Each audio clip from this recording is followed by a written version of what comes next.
Hey guys, so we're in the middle of the breeding season. We still have about 5 or 6 females that are finishing laying up or in the middle of laying, and we still have about another 15 girls that just started ovulating recently.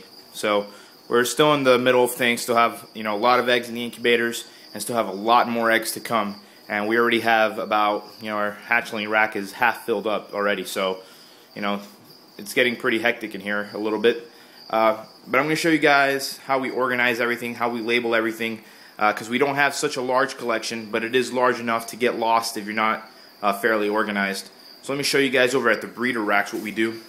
And all our breeders have IDs on them, and that's to use for incubation purposes. So I know, especially if they're housed singly, all these breeders in here are housed singly, so I know, in the deli cup I can label with the ID, and I know who is the female, and that way I know who the female was bred to, because I'll also write it down in the deli cup.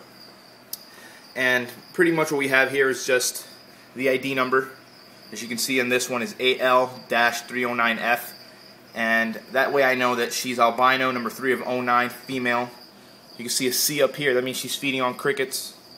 Down here we just have a little tally marks of how many eggs she's laid. She's laid 4 eggs. And then once our females start ovulating, what we'll do is we'll get a little red tag like this, okay, and we'll clip it not all the way to the right, but on the little handle that these vision tubs have. Okay, that way we know that this female has just started ovulating, but is not gravid. Okay, then what we'll do is just tag this over here. Just move them out. What we'll do is that once she starts ovulating, we'll bring in a male. All our males have these blue tags. Okay, and then what we'll do is we'll just move the blue tag over, which just has the male, again, his ID number. This is SPT 110, and I know that's striped patternless 110 male. Of course, if it's blue, I know it's a male. Feeding on crickets. So what I'll do is I'll just grab this over, move it, put it over in the female.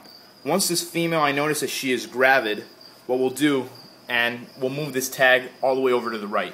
Just like this female, she was ovulating, she became gravid, and she's laying eggs. So she's laying eggs, we got the tally mark going over here, and we got the tag all the way to the right. Once she's done laying, the tag will be removed, like these girls are all done laying. This is their first year breeding, and they'll get this little sticker on the side.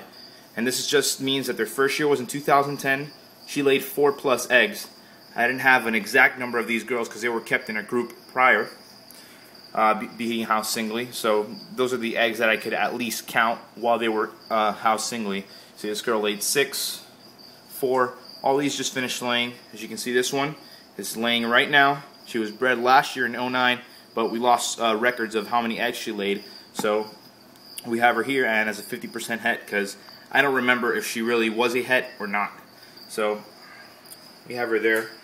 And pretty much, as you can see, we have still a couple females laying from the albino groups. Another from the patternless group. She's been ovulating for quite some time. Still not gravid. She seems to keep fighting the male off. Don't know the reason for that being. The male showing interest, rattling his tail, nibbling the tail, but she seems to fight him off all the time. He's a small male. He's around the 37, 39 gram range. They always lose a little bit of weight in the breeding season, but he's the patternless. As you can see, their tubs are fairly simple, especially if they're feeding on crickets. It's just a water dish, newspaper, and a moist hide in the back. Okay. But that's pretty much it, how it looks. Also, if, just in case if we forget an ID number or something, or I'm not here and somebody needs to know what's in a tub for whatever reason, on the back of these tubs, I just have the actual morph. You see Tang Amel and who they were produced by. This particular female was purchased from Mike Pachula earlier this year. Okay. And all these will have that, and if they're bred in-house, that means they won't have anything at all. This is pretty much what it looks like all the way down. The ones lower are still holdbacks, still not old enough to breed yet. And over here we just got racks full of normals. All these racks have 2 females in it, except for the top one, which is a Tangerine Aberrant. The other ones, for the most part, have 2 females in it, except for the smaller girls like this one, which are still not big enough to breed, but we have them in here anyways. And I believe we have a couple more that aren't big enough to breed either, which are in here.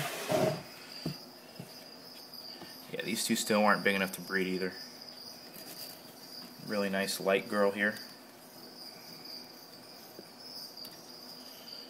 These are all just normals. And we keep those 2 per bin, and all the ones with these red tags are just ovulating females. All the groups have started ovulating already, so they're ready to get thrown in with some males.